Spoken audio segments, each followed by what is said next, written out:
भी हो, उसकी हमेशा ये कोशिश रही है कि मुसलमानों को, सिखों को, ईसाइयों को, सबको अकलियतों के रूप में वो इकट्ठा कर, अलग अलग करके तो अपनी लड़ाई जो लड़े।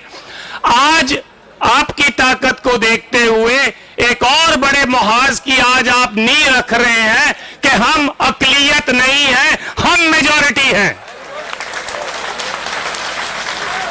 और यह तब मुमकिन हो सकता है जब हमारी लड़ाई आपकी हो और आपकी लड़ाई हमारी हो। यह तब हो सकता है जब वक्फ बोर्ड की जमीनें अगर बिहार में उठाई जाती हैं या कोई धक्का किया जाता है या यूपी में किया जाता है, तो पंजाब में से मुसलमान और सिख भाई वहां जाकर लड़ाई लड़े और अपने जो है उनको बताएं कि ये हम बर्दाश्त नहीं करेंगे। और मैं आपको ये बताना चाहता हूं, ये फितरत में है। बिहार में पटना साहिब हमारी वो मुकद्दस जगह है जहां पर 10वें गुरु गोविंद सिंह जी ने जन्म लिया था, प्रकाश हुआ था उनका। वहां की जमीनें भी डिस्ट्रिक्ट जज के अधीन हैं। आधी से ज्यादा जमीनें 1956 से लेकर आज तक छीन ली गई हैं। इसी तरह नांदेड़ में आधे से ज्यादा नांदेड़ शहर हमको निजाम हैदराबाद ने महाराजा रंजीत सिंह के काम से खुश होकर तखत हजूर साहब को वो जमीन दे दी। उस नांदेड़ शहर की आधा से ज्यादा जमीन जो है महाराष्ट्र की सरकार ने कब्जा किया हुआ है। पिछले 12 सालों से चुनाव नहीं होने दे रहे हैं और उनका पूरा मंसूबा है कि हमने जो है उस कमेटी के ऊपर अपनी जो है हुकूमत चलानी है। तो मेरा आपसे यही कहना है कि वक्फ बोर्ड की जमीन गरीब की जमीन है। वक्फ बोर्ड की जमीन धार्मिक बंदे की जमीन है जिसने दसवंध दिया, कहा भी चलो मेरे दादा दुनिया छोड़ गए हैं, उनकी याद में मैं थोड़ी सी जमीन देता हूं जहां पर कोई मदरसा खुल सके, जहां पर कोई अस्पताल बन सके। लेकिन सरकार को यह मंजूर नहीं है। सरकार आपका टेस्ट ले रही है, आपको इस टेस्ट में पास होना है और इस लड़ाई को केवल दिल्ली तक सीमित नहीं करना है, पूरे हिंदुस्तान के एक एक सूबे में लेके जाना है और यकीनी बनाना है कि ये जो धक्का है हम बर्दाश्त नहीं करेंगे।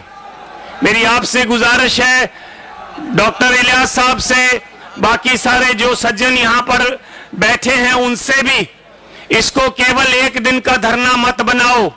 मैंने इनकी जो वीडियो टॉक सुनी है, इसमें इन्होंने कहा है कि जैसे किसान भाइयों ने 1 साल तक बॉर्डर पर लड़ाई लड़कर सरकार के घुटने लगा दिए थे। सरकार मान गई कि हमको बिल वापस लेना पड़ेगा। तो अगर वक्फ बोर्ड की जमीनों को बचाना है तो अब भी इस लंबी लड़ाई के लिए तैयार रहें और हम आपका पूरा साथ देंगे। और उसके लिए अगर हमें जंतर मंतर पर भी 1 साल बैठना क्यों ना पड़ जाए, हम आपका पूरा साथ देंगे। और यदि हमें यह ऐसा लगे कि हमको यूपी और दिल्ली का बॉर्डर सील करना है तो हम उसके लिए भी तैयार रहेंगे। ये रीजनल लड़ाई नहीं है, ये धार्मिक लड़ाई है और धार्मिक लड़ाई धार्मिक जज्बे से ही लड़ी जा सकती है। तो आओ, हम आपका पूरा साथ देंगे। आप यकीनी बनाओ कि आप साथ लें। अगला मोर्चा अगर जरूरत पड़े तो मलेरकोटले में लगाओ, लुधियाना में लगाओ और सारे हिंदुस्तान से जो मुसलमान भाई है वहां पर आए और हम सिख भाई जो है वो भी रल मिलकर आपका पूरा वहां साथ देंगे और सरकार को एक मैसेज देंगे, मुसलमान की लड़ाई हमारी लड़ाई है और हमारी लड़ाई आपकी लड़ाई है। तुमने दलितों की जमीनें ली, हम चुप रहे, लेकिन हम चुप नहीं रहे, फिर भी दबी जबान में अपनी आवाज उठाते रहे। तुमने ट्राइबल्स की भी जमीनें छीन ली हैं। तुमने बंबई के आसपास, बंबई से लेकर पुणे तक जितनी भी जमीनें हैं ट्राइबल्स की, वो भी छीन ली हैं।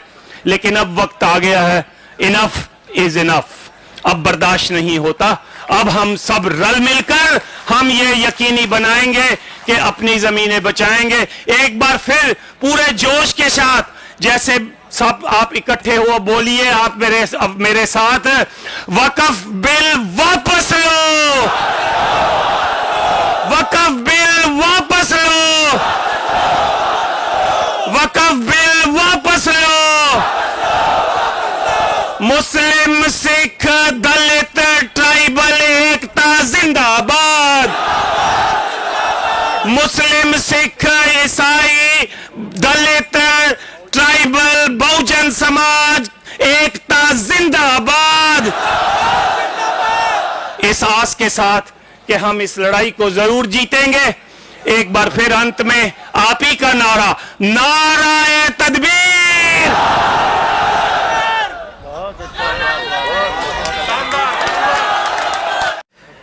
देखिए, हमारे इस प्रोग्राम में बहुत सारे एमपीज आना शुरू हो गए हैं। अभी मुर्शिदाबाद के एमपी टीएमसी के अबू ताहिर साहब वो तशरीफ़ ला चुके हैं और हमारे साबिक एमपी अजीज़ पाशा साहब को मैं ज़हमत देने जा रहा हूं। सीपीआई के सेक्रेटरी हैं अजीज़ पाशा साहब, आप इख्तिसार से अपनी बात रखेंगे क्योंकि आज हमारे पास बहुत लंबी फहरिस्त है जिन्हें इजहार ख्याल करना है। तो मेरी आपसे गुजारिश है कि आप 3 या 4 मिनट में अपनी बात रखें। लोगों को इधर के देखिए, ये पीछे के साइड में मेरे लेफ्ट हैंड साइड पे जो लोग खड़े हैं, वहाँ खवातीन के लिए अगर आप जगह खाली कर देंगे कुर्सियाँ वाले, तो हमारी जो बहनें हैं उनके लिए बैठने में आसानी होगी। वैसा भी हमें उनका एहतराम करना चाहिए। खवातीन के लिए वो जगह खाली कर दें।